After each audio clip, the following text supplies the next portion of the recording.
Next, I'm excited to introduce our segment with employer panelists, and Brenda Bridges-Cruz, Deputy Director, Office of Professional Development with the California Department of Technology, will be our facilitator for this panel. Hi, and good morning, everyone. Thank you, Linda.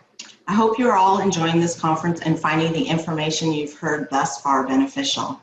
Thank you, Shanla, for that engaging and insightful discussion. I would now like to introduce our employer panelists. We have with us today Julie Witten, the Assistant Deputy Secretary of Innovation and Accountability at the Government Operations Agency. Peter Liebert is the Commander at the California State Cyber Guard Cyber Operations and the Chief Information Security Officer at Cerner Government Services. Isabel Casillas Guzman is the Director over the Office of the Small Business Advocate at the Governor's Office of Business and Economic Development. Nick Curry is the Senior Program Manager over the military programs at Amazon Web Services.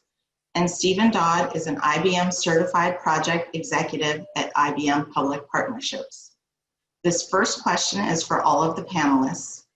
Given the current and projected future shortfall of qualified cybersecurity personnel in the workforce, what are you and your organizations doing to address these skills gaps?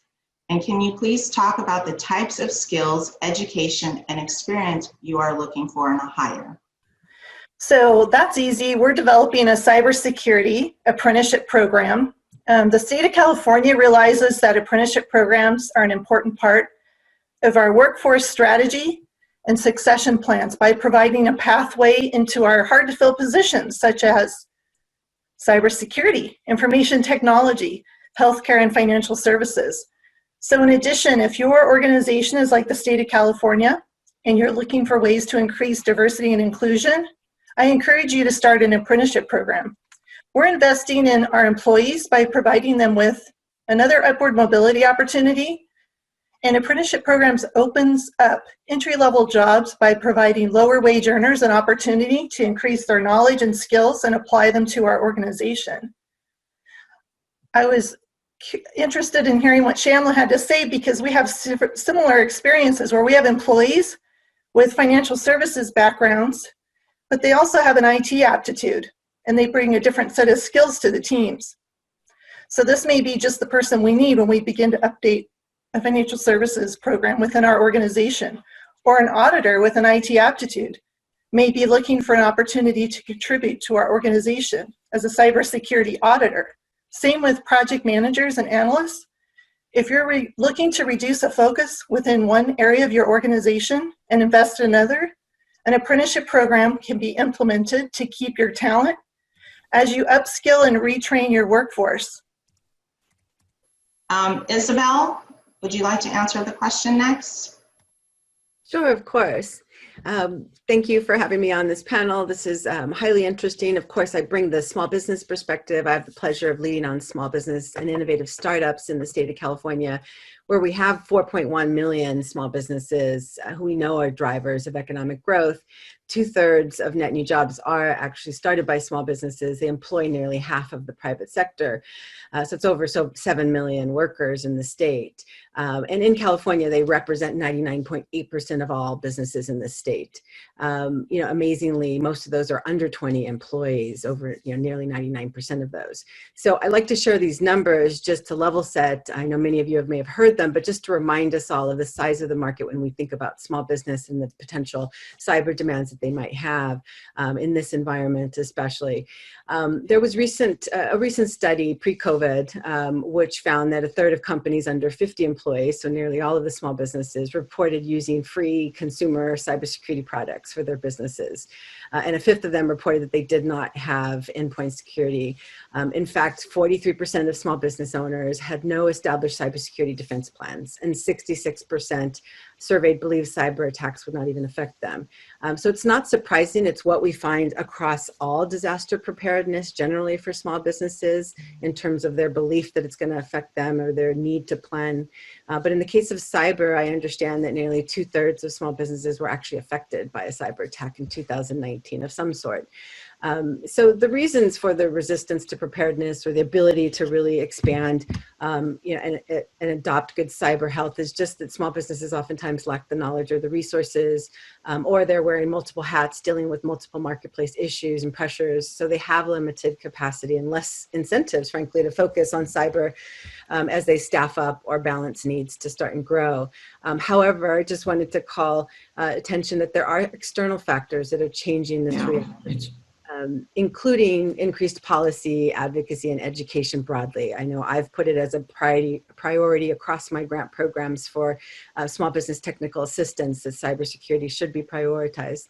In addition, there's just consumer pressures. Small businesses feel that negative backlash on data breaches as well and don't want to be part of that narrative. And then, of course, there are supply chain pressures for small businesses who are in procurement. And so whether it's the federal acquisitions pressures to comply or HIPAA or just high corporate standards, they feel the pressure to, in order to get contracts to comply.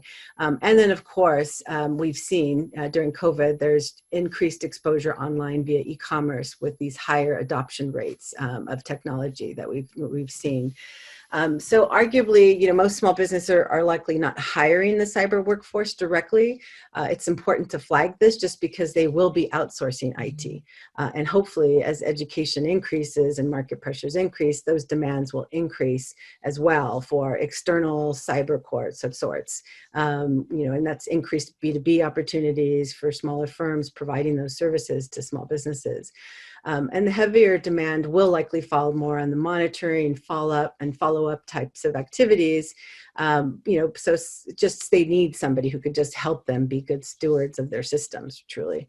And so for those for those small business employers who are fortunate enough to see the strong growth to justify their own workforce, I think it's just like any of the large employers we'll probably hear from on the panel. Once a small business gets a good employee, they're going to hold on to them and really try to instead level them up with with the right training to meet their cyber demands. So they might have a small company office manager, IT person, who they want to keep and grow as they grow. And so they're really going to rely on the education systems and these programs for stackable certifications so their employee can grow as the firm grows. So I am hopeful that by increasing workforce capacity broadly with the demands that we're seeing in the state, that will also meet the small business needs as they're further looking at their cyber health during this time of and now more than ever where they really need it. Okay, thank you, Isabel. And Peter, can you hear me? Are you? I can indeed. Hi, good morning. Thanks for joining us. Do you need me to repeat the question? Yeah, go ahead. Feel free. Yeah, just around, so we're asking what your organization is doing to address the cybersecurity skills gap and what types of skills and education and experience are you looking for in a hire? First, thanks for allowing me to be on this panel. This is great. One of the key things that we're doing, and I'm going to speak from both the CERN perspective as well as my role is in the California State Guard perspective, is that we really like to tap the veteran community, and I think we'll probably touch on this a little bit more, in order to really fill out the jobs that we need. For Cerner, for example, we value the veteran skill set, above many other other opportunities that we see folks come in for, mainly because the skills that they learn in the military directly translate over to a lot of the positions within Cerner. And I know, for example, that there are several things that we offer veterans coming in to help them transition into those roles and fill our skill gap, such as the employer support of the Guard and Reserve Award. We received that for our participation with both Guard and the Reserve. We provide supplemental military pay for those that are still in the Guard or Reserve within our organization. We also participate in the Army Pays program, which is a partnership for youth success, as well as the Hiring Heroes program. So those are all things that we leverage to help veterans get into into Cerner. But it really goes beyond those highlights. If you just, for example, just go to the Cerner website, which is the careers.cerner.com/military, you'll see something which is interesting I haven't really seen before. And at the bottom of that webpage, you'll see a little search bar that you can put in your military MOS. And it automatically converts over all of your skill sets to jobs that align within the Cerner career network. So for example, if you're a cyber person and you have a 25D or 17C MOS, you type that in, you get like 30 to 50 jobs that align with that skill set that you could immediately translate over your military experience and fit that. So that's really kind of helping bridge the divide between the two organizations. And from a State Guard perspective, for those that are not familiar with the California State Guard, it's a volunteer organization that provides support to the California National Guard and wherever the governor may deem necessary in support of emergencies. And we have a cyber operations unit in there that helps augment the Guard capabilities, as well as provide support on the ground during disasters. Our primary source of talent for the State Guard has been military folks and veterans volunteering to join our organization. And it doesn't matter when you actually left the organization or left the military. In many cases, I have people that 15, 20 years since they put on a military uniform, they can directly translate over their rank in most cases, and wear the uniform again, but work under California to help support California's state missions. And from a cyber perspective, that's what we're doing there as well. And your skill set certainly will help that. So that's a quick rundown on the two organizations. Thank you for that, Peter. I believe we have Nick on the call now. Hi, Nick. Thank you. Hi, thanks. So I have a veteran lens on what we're going to talk about today. So the veteran and the military spouse experience in cyber or IT in general doesn't always translate into the ability for us to offer an impactful role immediately as a civilian during their transition. The technology, the culture, and even some of the skills needed can be different from what they experience in the military. So the way Amazon's opted to try and solve for this is with upskilling in our apprenticeship program. Amazon last year, as part of our $700 million commitment to upskilling, expanded our Amazon Technical Apprenticeship, which is a Department of Labor certified program that offers paid intensive classroom training and on-the-job apprenticeships with Amazon. What this does is allow veterans and military spouses who are great cultural fits with Amazon to be able to learn on the job and bridge the technical skills gap from their military careers to the private sector. With regards to the skill sets that we look for, the military community is composed of individuals from different cultures and backgrounds, experiences, personalities, a number of things. And because of all these, the veterans and the military spouses that we hire at Amazon bring diverse perspectives, great leadership skills to our civilian roles. Additionally, this community also has a great bias for action and a really strong desire to innovate on behalf of our customers. Great, thank you, Nick. Now I believe we have Stephen on the call. Hi, Stephen, can you hear me? Hi, good morning, Brenda. I'm well. Can you hear me okay now? Yes, we can hear you. I apologize for the communication problem this morning. Good morning, everyone. It's my pleasure to be part of this convening this morning and to have an opportunity to discuss IBM's Registered Apprenticeship Program. I'm going to re-emphasize some of the points that Shalma made, but I'm going to start by going back to where our apprenticeship program started from and why apprenticeships at IBM. The answer really comes down to what Shalma touched upon, that is supply versus demand, and do we build or we buy talent? I was part of the prior administration's 21st Century Apprenticeship Initiative to expand apprenticeship across non-traditional industries such as information technology. This initiative was very timely because it also coupled with what Shalma noted in our new collar program that we started back in 2017, 2018. And as Shalma noted, our new collar program are those jobs where we don't require a 4-year degree. We're looking for talent, we're looking for skills, we're not looking for the degree. And this 21st Century Apprenticeship Initiative, along with IBM's initiative New Collar Jobs, provide an opportunity for IBM to actually open that pipeline aperture and develop our apprenticeship program. Now, as we all know, the skills needed by our current workforce that we've all talked about today are changing rapidly. We also know that IT skills are perishable with a relatively short shelf life. So employers like us, we need to think about a different way to prepare the workforce of tomorrow, and the responsibility has shifted over to employers to address these skills gaps, especially given the demand for cyber skills that we've been talking about this morning. And work-based learning is one of the workforce tools IBM is using to address the skills gap. And our apprenticeship program has provided IBM an opportunity to change our workforce strategy and to grow our own talent.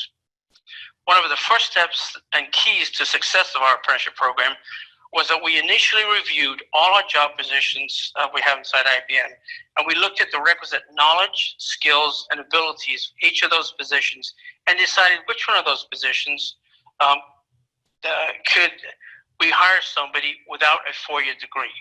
Once we went through that exercise, we were then able to identify these positions that would be appropriate for an apprenticeship job role.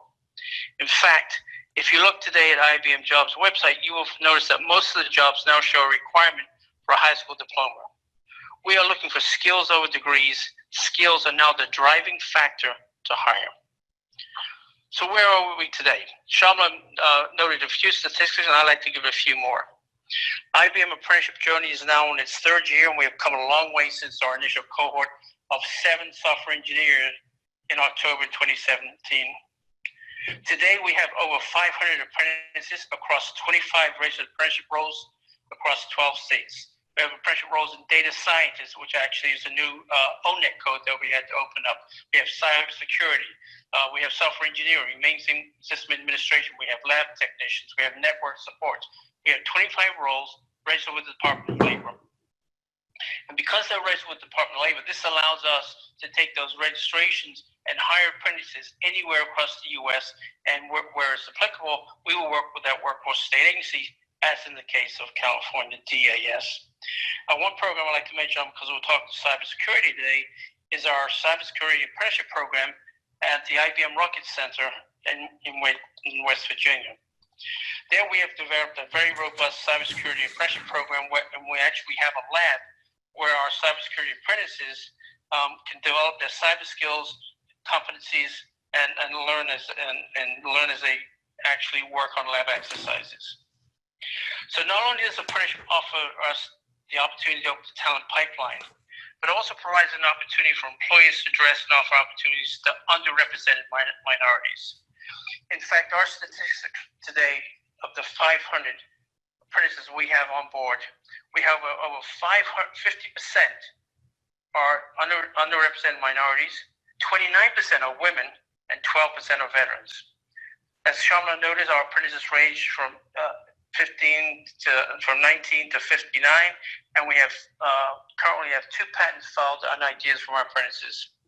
As Shamla noted, our plan is to continue and grow our apprenticeship programs in the next few years, and to continue and institutionalize apprenticeship as part of IBM's workforce talent pipeline. Brenda, back to you.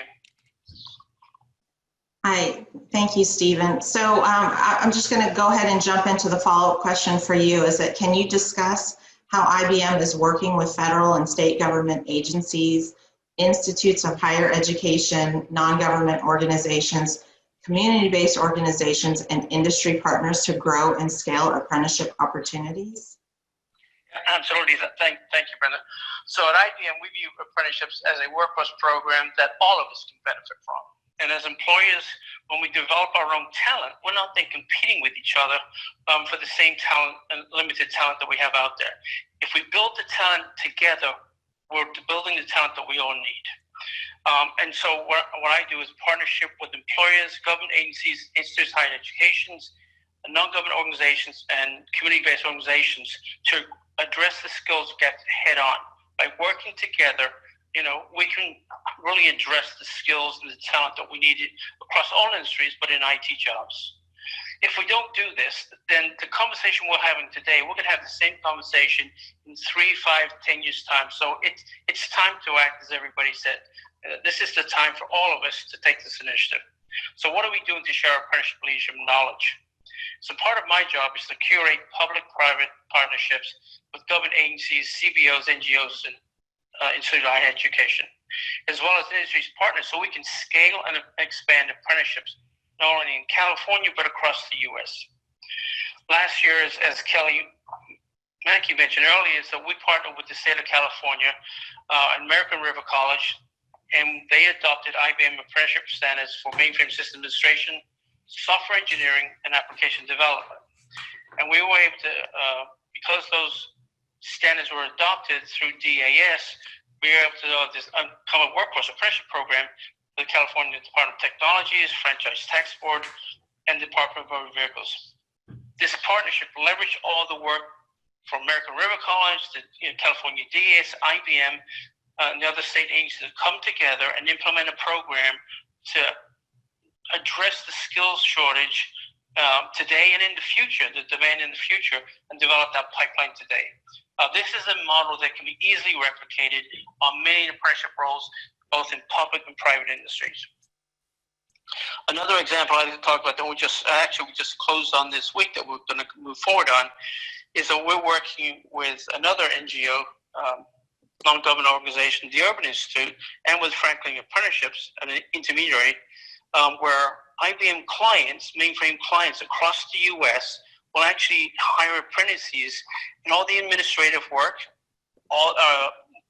will be done by Franklin Apprenticeships. The funding for all the related technical instruction, or RSI in California, will all be funded by a program through the Department of Labor through United Urban Institute. The apprenticeship work and all that administration by Franklin Apprenticeship allows employers then just to hire apprentices in the jobs that they want them for in their locations, and without doing all the overhead, without doing the standards.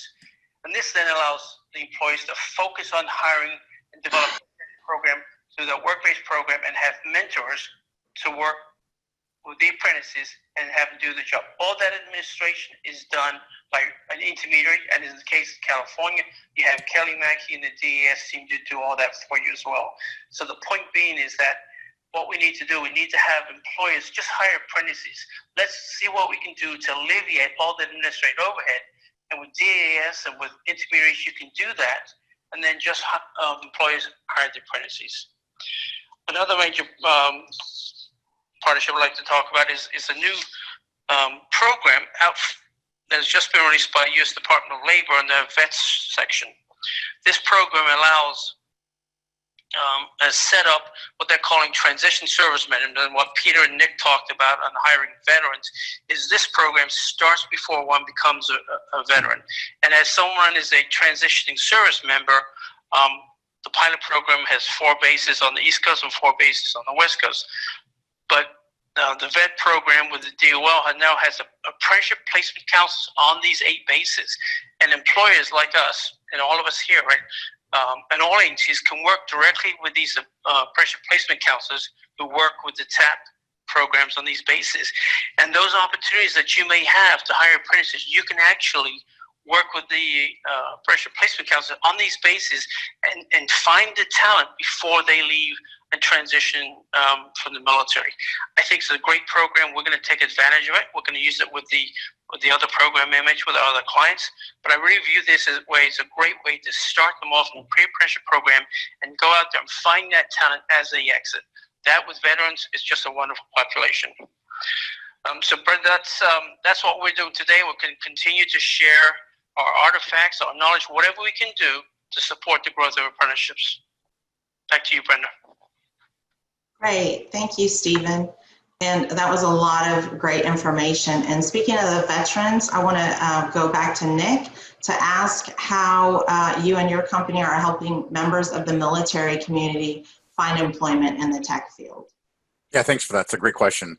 As a veteran myself, it's great pleasure for me to be able to give back to the members of the military community. And Amazon participates in several hiring and onboarding programs, both through public-private partnerships and ones that we've developed on our own. The goal is to bring in members of the military community into technical roles. Also, Amazon has invested in a number of programs and initiatives to continue making Amazon an even better place to work and stay employed for the military community, including tailored onboarding efforts. We have mentors and customized learning and development plans for both employees and managers. Some of the additional examples that we do for our employees is we offer a military mentorship program that provides any service member or military spouse access to a military mentor to guide them during their first year within Amazon in whatever role they're in. We also participate in the U.S. Chamber of Commerce's Hiring Our Heroes Corporate Fellowship Program and the Military Spouse Fellowship Program. These programs, if you're not aware of them, offer the opportunity for members of the military community to gain valuable hands-on experience in our work environment and is a really great, valuable, very good hiring tool for us. AWS has a military apprenticeship program that helps the community gain technical skill sets through on-the-job training, as I mentioned before. And you don't have to have any technical experience or degree for many of our apprenticeship programs. As part of the apprenticeship program, the training is anywhere from 10 to 20 weeks of related instruction, followed by up to 12 months of on-the-job training. Both the instructor-led training and the on-the-job training are paid, and you're actually hired before we start you in the program. We also have developed specific training curriculum for non-veteran managers that are going to be leading veterans to ensure that our leaders are aware of the unique aspects of having veterans or military spouses on their teams. Okay, great. Thank you, Nick. So along the lines of the apprenticeship programs, Julie, can you speak to how the state is using apprenticeship programs? Sure, thank you, Brenda.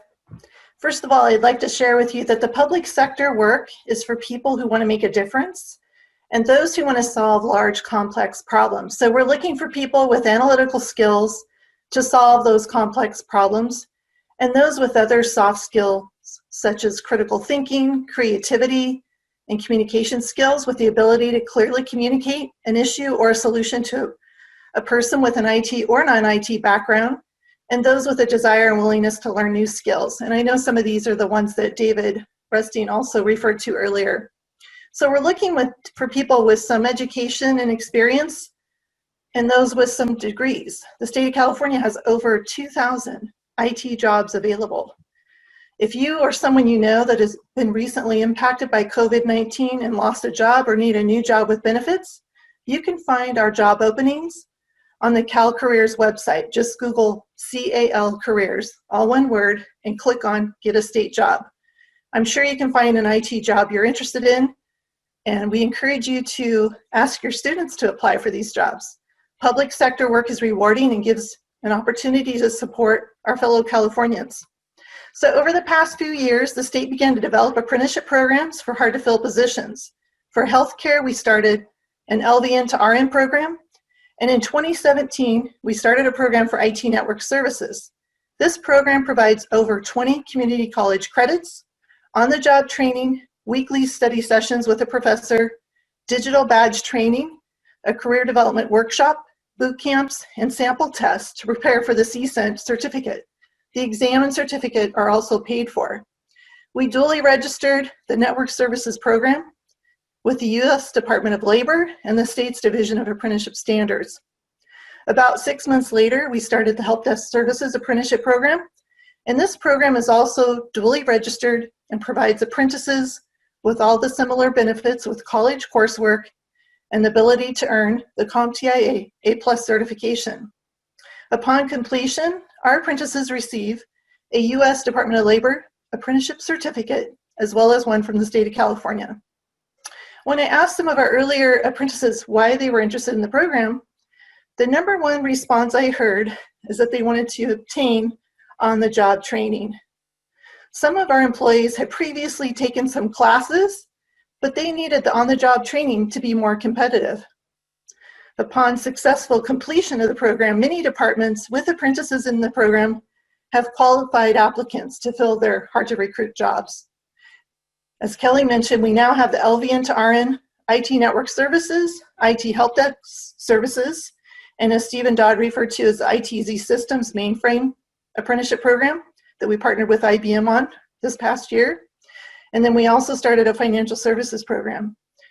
And as I mentioned at the beginning, we're developing a Cybersecurity Apprenticeship Program. So we partnered closely with many organizations to develop these programs. Some of our key partners include Mission College, San Francisco City College, Sacramento City College, American River College, California State University, Fresno, the California Community College Chancellor's Office, with the New World of Work digital badge curriculum, California Labor Agency, the U.S. Department of Labor, California Department of Technology, California Department of Human Resources, our labor partners such as SEIU Local 1000, industry partners Cisco, IBM, and others. These partnerships make the program stronger and, more importantly, are making a difference in the lives of our apprentices. Thank you, everyone. Thank you, Julie.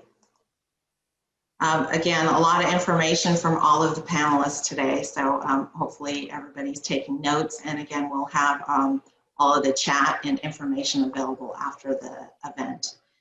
So going back to Peter, I want to ask you along the lines of helping veterans find employment, how are you helping veterans transition from a military background to civilian cyber-related jobs?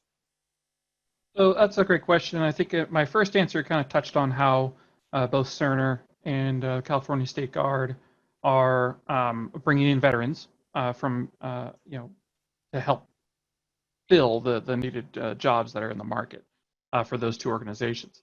But another key component is, all right, you get your foot in the door, now what? So from a California State Guard perspective, for example, you don't necessarily have to have cyber certifications or a cyber specific skill set, and it certainly helps. But we really focus on looking for folks with passion that want to provide and help California from a cybersecurity perspective, doing a variety of different things, such as supporting blue team activities with the National Guard, to supporting CDT in some cases with the Security Operations Center, to participating in cyber exercises and things along those lines.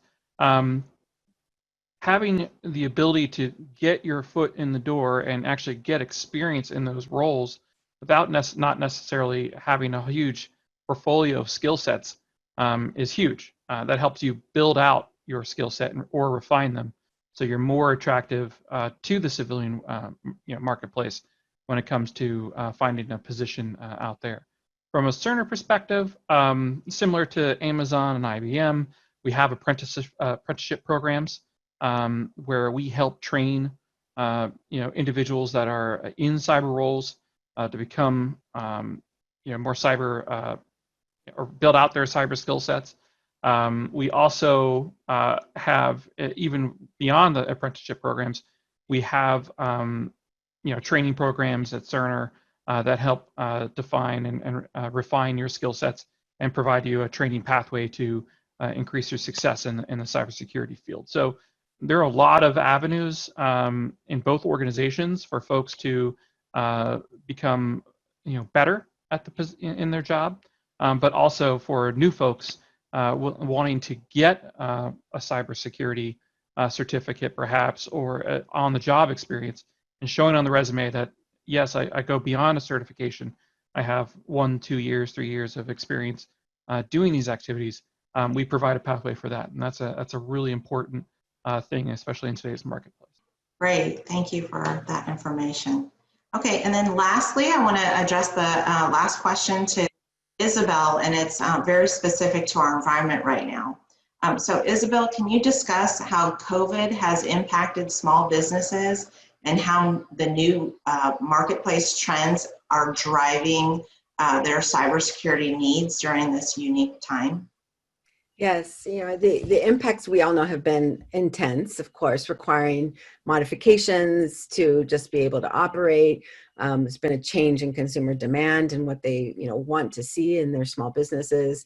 And so it's really truly forcing change for resilience. So small businesses have had to pivot, relaunch with new business models to adapt. And that has meant a push towards higher technology adoption, rates we haven't seen before, and the need to create this presence online. So the aftermath of that all is coming, of course, a need to increase that cybersecurity health. So it actually might be the only silver lining seen, is that we've seen this large adoption of technology, which I believe will have, strong impacts as businesses look for new marketplace for expansion in the future.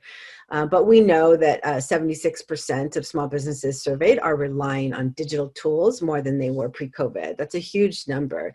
And a third of them said they would have closed, either all or partially if they didn't have those tools. So they're recognizing the importance of being online.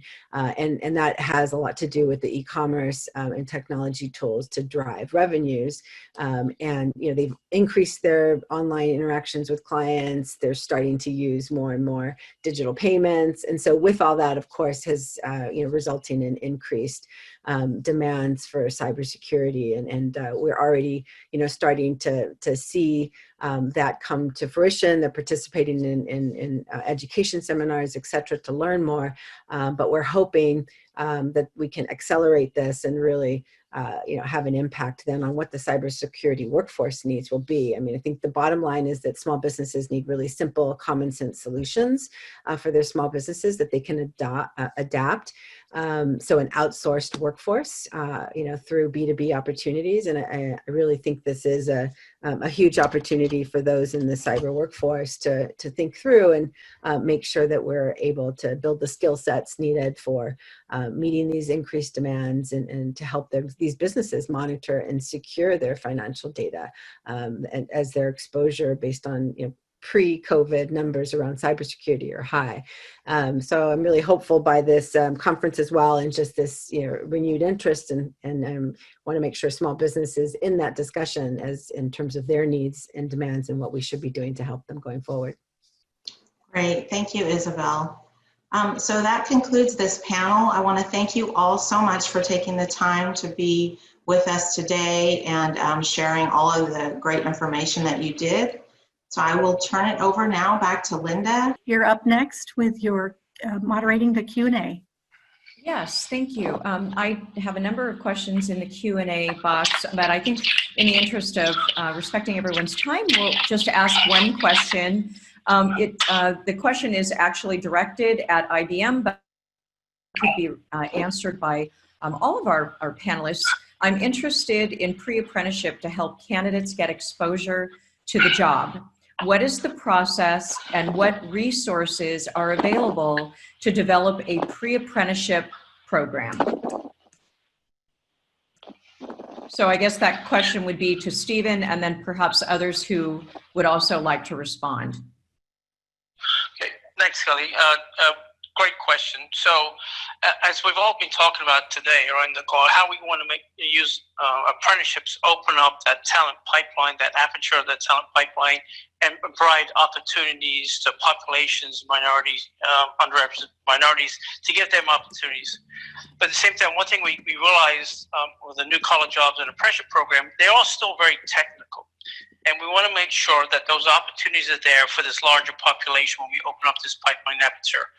So what we did is underneath a USDOL Scaling Apprenticeship Grant, we curated 4 pre-apprenticeship programs. One is in software engineering, mainframe computing, IT generalist, data scientist, and last is cybersecurity. These programs are funded by this U.S. Department of Labor grant. They're available basically to employers and agencies who have apprenticeship opportunities but want somebody to go through a pre-apprenticeship program to do some evaluation and get some fundamental skills and learning prior to starting an apprenticeship program. And that's what we've curated, and that's what's available underneath this grant.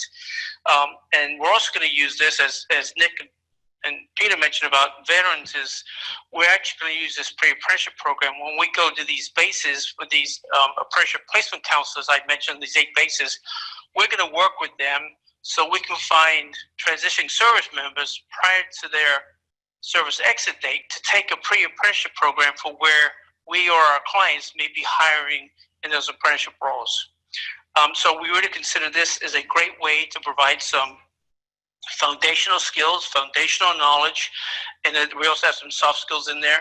There's an IBM badge or badges that they will get depending on the program as they go through and complete the program.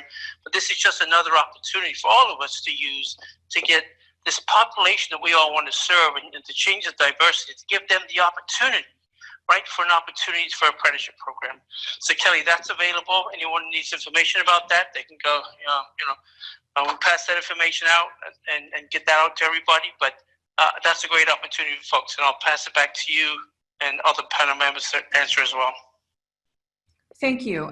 Are there any other panelists who'd like to talk about pre-apprenticeship opportunities in their employment space?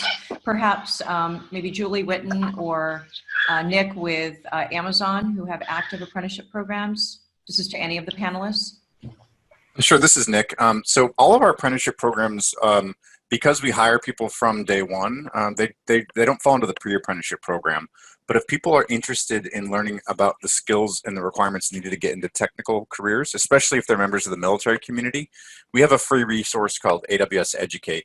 AWS Educate also has a specific link for veterans and military spouses that gives them access to free credits. So when they're learning about the cloud and they're using that knowledge to start to build in the cloud on AWS servers and AWS instances, there's some credits available for that.